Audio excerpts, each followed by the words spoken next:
Cerebral palsy is a big problem in our environment, the cause of childhood neurodisability.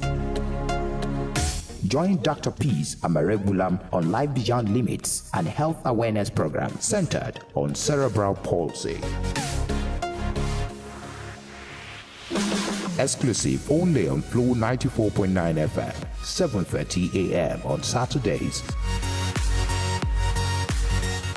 Dr. Peace is a consultant orthopedic surgeon with Federal Medical Center, Umuahia.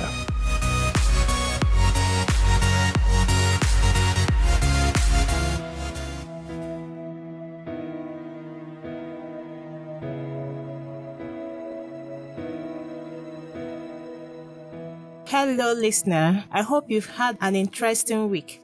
It's good to be here again. It's good to welcome you once again to Life Beyond Limits. I'm still your host, Dr. Peace Amarebulam, consultant orthopedic surgeon with the Federal Medical Center here in Omaha. Well, in the past week, there were so many questions, so many responses, so many contributions, and we appreciate all that. Chooks, you sent in something from Isukwato. Well, sometime in the course of this program, we are going to make our time to talk more on poliomyelitis. It's also another problem that we have in the environment, and we'll make our time to talk about that. Now, I just want to share something. It doesn't have to do with cerebral palsy, but yesterday, as I was going through my morning prayers and study, I came across this scripture and it was just mind-blowing for me. It was from 2 Thessalonians chapter 1, verses 11 and 12. I know what it talked about. It was more like a prayer.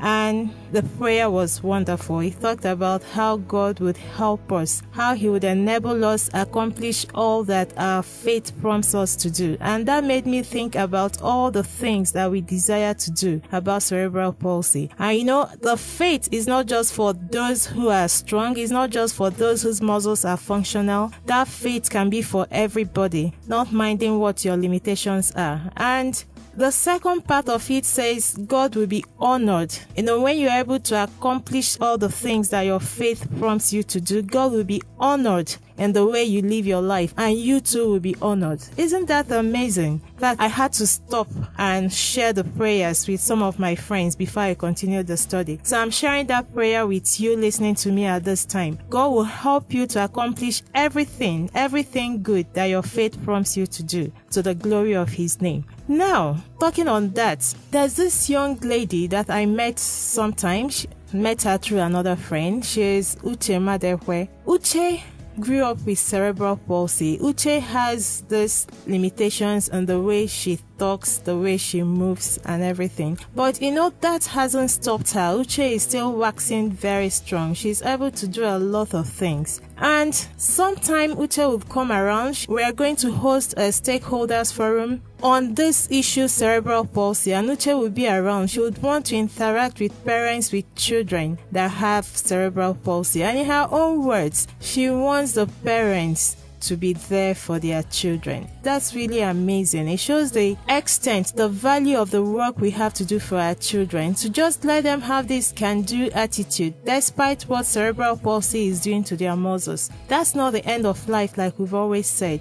There is still a lot that a child who has cerebral palsy can do. There is still a lot that a child who has cerebral palsy can accomplish. There is still a lot that a child who has cerebral palsy can reach up to do. And God will help us to accomplish all that. Today we are going to talk about something. It's a kind of classification system. It's something that by the time a child presents with cerebral palsy, you want to characterize the child, you want to put her in a particular group, you want to know what exactly this child can do. Classifying the child that way helps to know whether this child would actually be independent or whether this child will go on to use mobility aids in whatever form it's going to be. So today we are going to talk about the gross motor function classification system. You know, previously we had talked about how cerebral palsy would manifest, the signs and the symptoms. So by the time the doctor has evaluated this patient, he wants to group this patient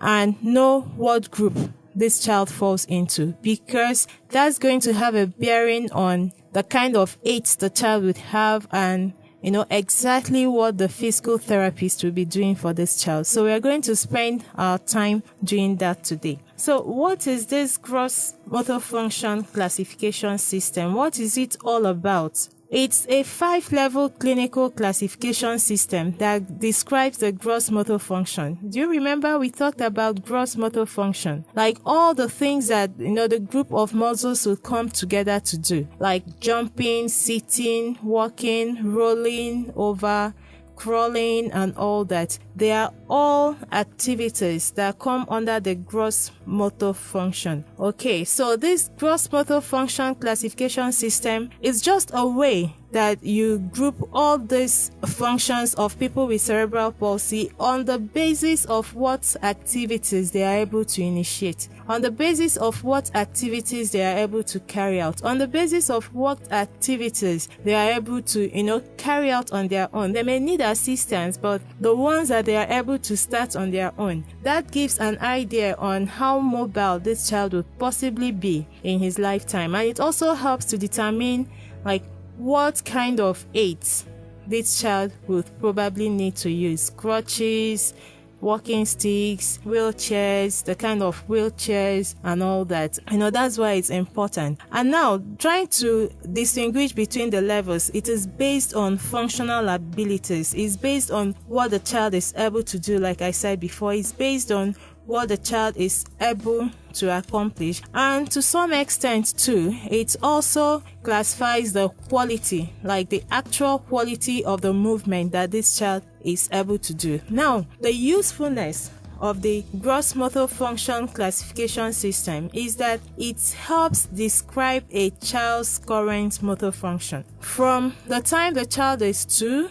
up till 18, you can use the gross motor function classification system to actually determine where this child falls in, and you can use that to tell how much assistance this child is going to need in life generally, on his own, in the family, in school, in the community, in the playground, everywhere that the child finds himself. You want to know what can this child do and how can this child be helped. Much of the work that we have to do, much of the work that the parents have to do, much of the work that the supporter has to do, much of the work that the friends have to do, everybody is a stakeholder in this issue. Much of the work that we need to do is essentially supporting these children to be able to carry out whatever function that they desire. And this goes in 5 different levels. Now, the first level, the child has a gross motor function classification system. It's usually abbreviated as GMFCS. For those with level 1,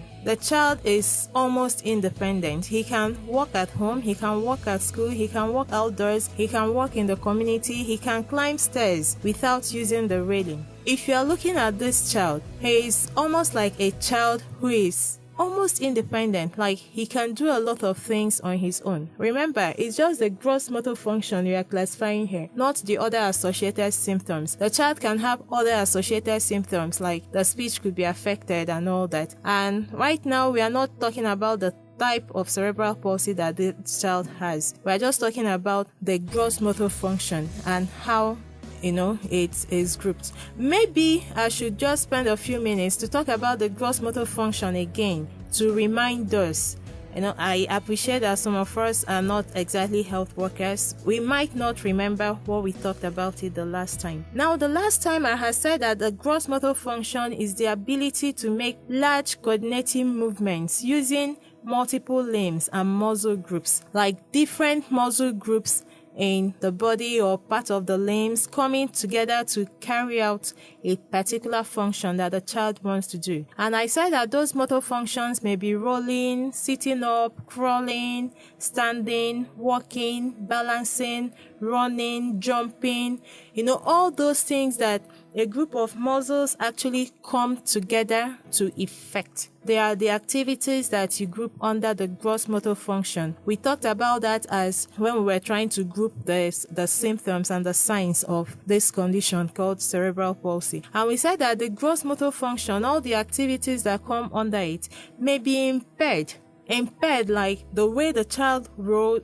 Okay, the child doesn't really get to roll from a line or roll to the side or sit up on his own or even when he sits, he may not be able to hold himself straight. His ability to crawl, or the time that he gets to start crawling, may be delayed. The time he starts to sit without control may be delayed. The time that he gets to stand on his own or walk without support may be delayed. He may have a problem with balancing. So we said all these things are the things that may be impaired or delayed. So they are all the actions or the activities that come under the gross motor function. And for those that are grouped under the gross motor function classification system level 1, we said they can walk at home, they can walk anywhere, they can walk around outdoors, in the playground, anywhere without support. And when they are climbing stairs, they may climb the stairs without using the railing. They can perform gross motor skills like running and jumping. They may be limited in speed or in balance or in coordination, but the important thing is that, they have a certain level of independence that they have achieved. And what's more important about these children? These ones may not exactly need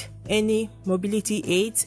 Well, maybe sometimes to help with their balance, they may need things like orthoses just to add support to part of the limb, help them strengthen that part when they are walking. But outside that, they are strong, they are good, they are okay, they are almost fine. That's for level 1.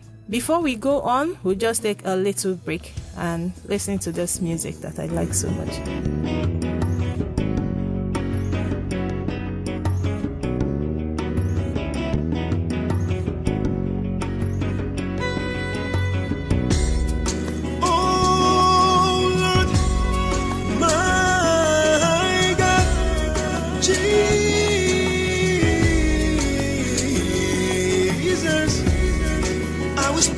Your glory, I will show forth your beauty. If I dance, it won't be enough. If I shout, it won't be enough. I will speak of your glory, I will show forth your beauty. If I dance, it won't be enough. If I shout, it will be enough. For you are the great and mighty King. You rule in every nation. Oh Christ, my soul and boast. You are worthy to be praised. You are Alpha and Omega. I worship you today. In you I put my trust. Your name I will restore.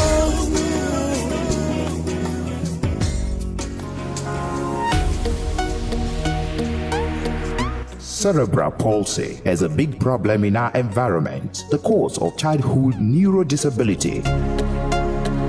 Join Dr. Peace Amaregulam on Life Beyond Limits and health awareness program centered on cerebral palsy. Exclusive only on Flow 94.9 FM, 7:30 a.m. on Saturdays. Dr. Peace is a consultant orthopedic surgeon with Federal Medical Center, Umuahia.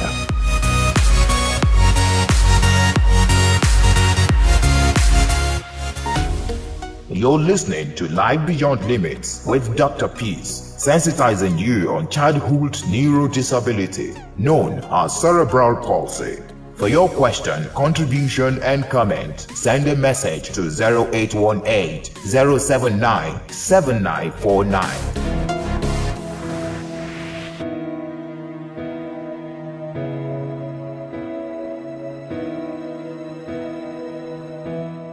Welcome back. Now today, remember we are talking about the gross motor function classification system as a way of classifying these children who have cerebral palsy. The last time we talked about the symptoms and the signs, the manifestations generally of cerebral palsy, and part of the group of symptoms that we talked about were grouped under the gross motor function, and we talked about the activities that come under that, like rolling, crawling, jumping, sitting, running, and all activities like that. So today, talking about the system, GMFCS level 1, we had said, is a child who is almost independent. He can walk at home, at school, at the playground.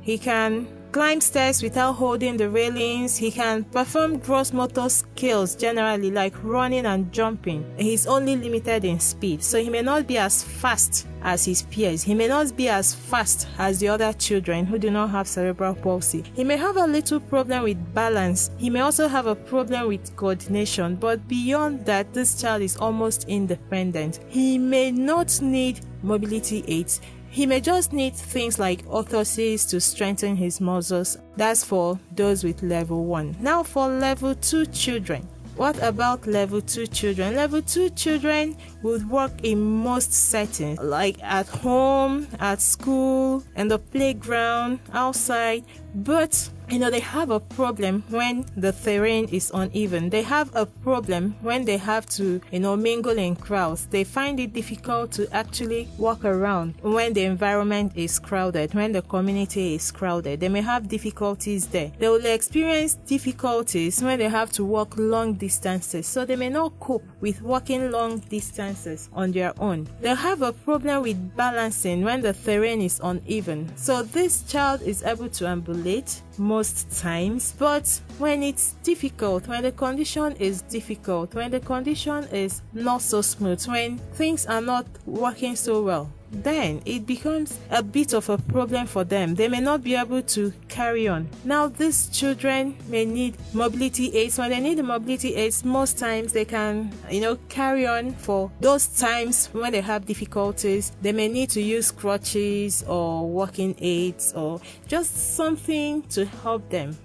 Something to just add a little strength, a little push to what they are able to do. So that's a child on GMFCS level 2. Now for those on GMFCS level 3, well, they can walk, but they are a bit limited. They work at home. They can use a handheld mobility device in most indoor settings. So this child, when he's at home, can use a walking stick, can use a walking aid, and he's able to, walk around. But when he has to go on a long distance, when he has to go on uneven terrains, when he has to go on, places outside that are a bit more tasking, he has a problem. Most times they have to use wheeled mobility aids. So now we are talking about wheelchairs, okay? In this case, the crutches, the walking sticks, all those things are not just enough. The orthoses, they still have their value, but this child needs a greater support than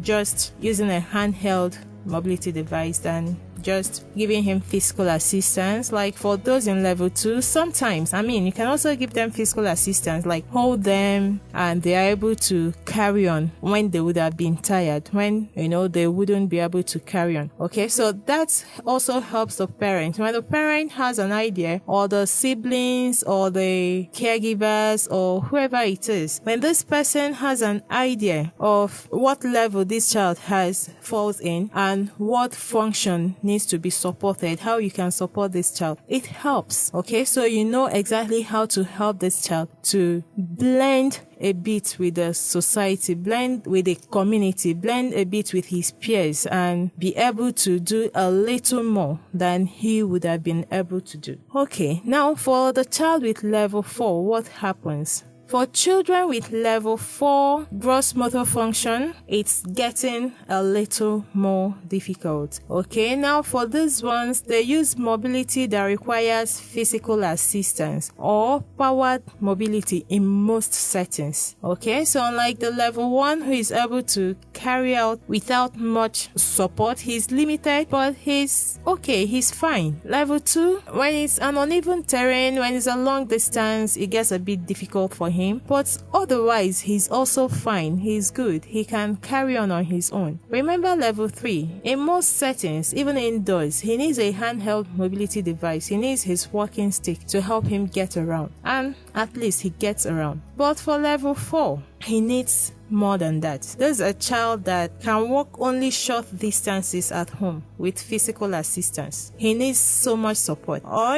if it's not a physical assistance, then it has to be a powered mobility, or it has to be a body support worker when he's positioned. So this child would have to use the minimum of a manual wheelchair or a powered wheelchair, a powered mobility aid, in school, outdoors, in the community, everywhere. So this child needs a little more support than the child with gross motor function class 3. He needs much more support. This is the type, a lot of times you hear people talking about their children needing wheelchairs. There's not just like a particular type of wheelchair. There are different types of wheelchairs. So the essence of actually classifying or trying to understand where this child falls in is that it helps to determine what kind of wheelchair this child needs. Okay, is it just the manual wheelchair? Is it a powered wheelchair? What exactly? It helps, improve. It makes a lot of difference, a whole lot of difference in how this child is able to move around. Okay, so it's important that we appreciate that as this level goes up, then the kind of support that the child would need gets higher. The kind of support that the child would need increases. So a child with level 1 is fine, if I would say that, but in level 4, he needs support. He needs more aids. Now, for level 5, this child is limited. He's limited in his ability to maintain anti-gravity head and trunk postures. So when you find this child, it's not just that when he sits down, like the child in level 4, that when he's positioned, he needs a body support. When he has to work, he needs a body support walker, he needs powered mobility, he needs physical assistance, he needs lots of support to be able to move around. The child in level 5 is not even able to hold himself. And I've seen a lot of children with that. And, with time, because they are not able to hold themselves, there's a kind of child that most times his body begins to fall over, if I would use that word. Like, they can't hold their trunk, they can't hold their head, they can't hold themselves against gravity. So when you see them, they are falling over. They can't hold their head, so their heads are falling over. They can't hold their trunk. They are always falling there to the side or falling to the front or backwards or anything. And when that continues over time, the next thing that happens is that this child develops scoliosis. I don't know if you remember, we talked about scoliosis a bit the other time. Sometime we're also going to spend much more time to talk about scoliosis. Not just the kind of scoliosis that you find in cerebral palsy children or other children with other neuromuscular conditions, but we'll talk about scoliosis generally because it is also a common condition. In fact, there was a time when I didn't think we had a lot of children with scoliosis, but in recent times, I've seen a lot of people, a lot of children, and some have grown into adulthood. And of course, if the scoliosis was not corrected, it stays there. So you find this person that the back is somehow curved one way, and on one side it appears like there's already a hump and all manner of things. We're not talking about that now, but we'll find time to talk about it because it's very important. Now, for this child that has a level 5, the scoliosis, when it happens, is not just like a small curve like you find in the children that have the idiopathic type. No, for them, it's a very large curve. Sometimes they actually tip over. You find this person that can't just sit up straight. Just look around in your environment. Have you seen a child like that? I've seen some like that. And when it happens, the parents feel so helpless. But the whole essence of our coming is to let you know that there is hope. Even when you don't think there is hope, even when you think, oh, I'll just give up. When you feel like, what can I do with this child? I don't know what else to do. There is hope. So for children like that who have that scoliosis because of the large curves, they can't maintain themselves and all that, there is still a solution to that. Okay, the curves can be corrected, and that makes just correcting the curve makes it easy. It improves nursing care that the parents give this child. It improves the ability of the child to hold himself. It improves a lot of things, and to some extent I think it also improves the self-esteem, because this child that is bending over won't bend over anymore. He can at least hold his trunk, and it's easier to manage whatever mobility aid that he has. And he has to be transported at least in a manual wheelchair at all times. This child needs so much support. So all these different levels are just for us to appreciate that there are different levels of of care. There are different levels of manifestation that the gross motor function would have in a child with cerebral palsy, and the different levels of manifestation, the different levels in the classification would require different levels of care. And we parents, we caregivers, siblings, friends, whatever we are, however we are related to those ones, we should be willing to grant this support to them. So this is where we'll end the gross motor function classification system for today. Next time we'll be talking more on the types of cerebral palsy. We'll be talking more on how to support those ones. After that, we'll now start talking about what can be done for them. I'm sure that's what a lot of people are listening for and waiting to hear. And when we get to that level, I won't be talking alone. I'll be coming with colleagues, friends in other aspects of healthcare, and we'll be talking about how we'll help those people. Meanwhile, we are working on logistics. In the next couple of weeks, I believe the logistics would have been tidied up, and I will let us know more about when we'll have a stakeholders forum so that we'd all come together and talk together, share ideas on how we can help those children with cerebral palsy. Remember, I'm still Dr. P. Samaribulam, and you can reach us on SMS with a number that has been given to you already, 0818-079-7949. God bless you. Have a wonderful weekend. That's it this week on Life Beyond Limits, where Dr. Peace sensitizes you on cerebral palsy. For your question, contribution, and comment, send a message to 0818-079-7949. Strictly text message.